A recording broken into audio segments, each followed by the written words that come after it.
I know that standardized testing places a lot of constraints on students, but education as a whole wants teachers to be creative and wants to prepare students for the 21st century, and so they do have the freedom to do that, which would create for effective learning. We have a lot of help, good people that we work with here, and our administration really helps us, and beyond that, even at the district level. Generally, for me, I feel like it's pretty good.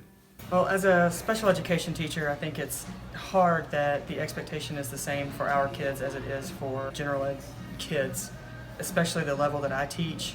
They are expected to take a state mandated test that really doesn't test the skills or where they are. I think our education system allows some students to be educated very well, but it's difficult to educate all students at a high level. Rigid curriculums make it to where a lot of times teachers are forced to teach generally useless information, waste a lot of time learning about stuff that won't apply to our life after we take the test. Teachers are left to conform to other expectations, as in finishing before the 9 weeks, and cut through some important facts. Yes, because people are learning and they strive to learn. Sometimes the teachers seem to slack off after a while, especially towards the end of the year, but if they're motivated to work with the students, then yeah.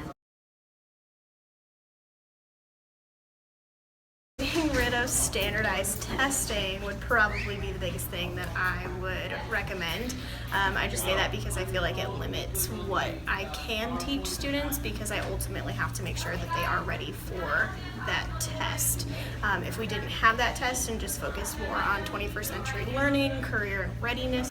It would be great if we had one more person, so we had one more teaching unit, and I suppose more funding is always nice. From the state, I think just more of an ability to do what is necessary for our kids. I mean, the whole point of the special education department is to individualize their plan and kind of take away that ability when you make every kid take the same test. I think changes that would allow for more accountability for students.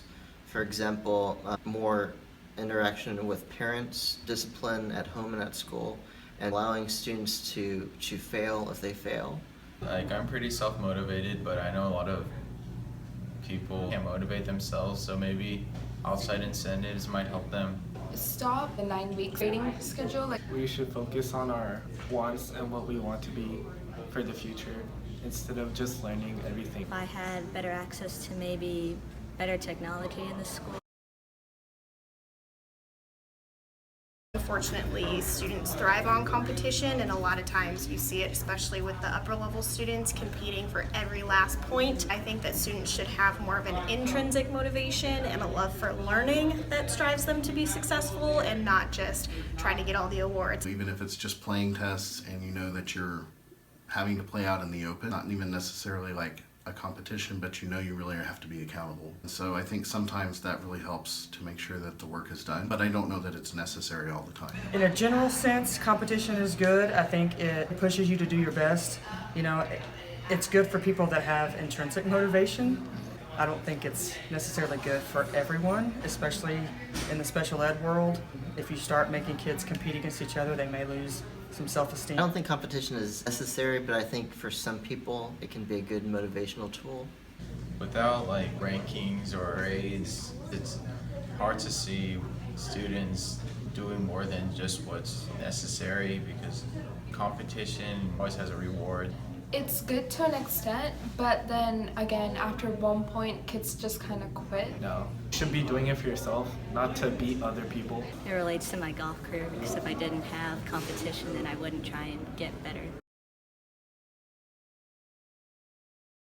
A lot of what people are going to be doing in the workplace is collaboration, especially with English, which tends to be more of an individualized topic anyway with reading and writing.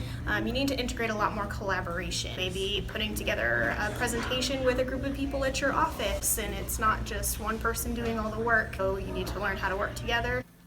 I think anything that can help give you a bigger worldview is good, just to kind of see what their idea is on this, and then you can compare that to your own, and then you can maybe collaborate some, practicing your own little thing. That gets you only so far, whereas if you can practice with somebody else, then you can get their ideas and you can encourage one another, and hopefully that gets you farther. If you take it beyond that and say like, well, now we're going to go out into the community and do a concert for them, or if we're going to go to a symphony concert and listen to that, that's a different kind of hands-on. Those things are great too. Number one, student interaction with their environment through the work they do and collaboration with their peers is essential for learning. You can't learn without doing. And as far as teacher interaction goes, teacher interaction is essential for kind of reinforcing the learning. You can't have deep learning and you can't conceptualize new information without teacher-student interaction. With groups, they're more involved and they have to converse their topic that they're learning, and therefore it's more ingrained. People learn better, like visually, physically, verbally. So it's like your own opinion. It helps us with like hands-on learning so we can get other people's perspectives, and that brings a whole different outlook into our learning.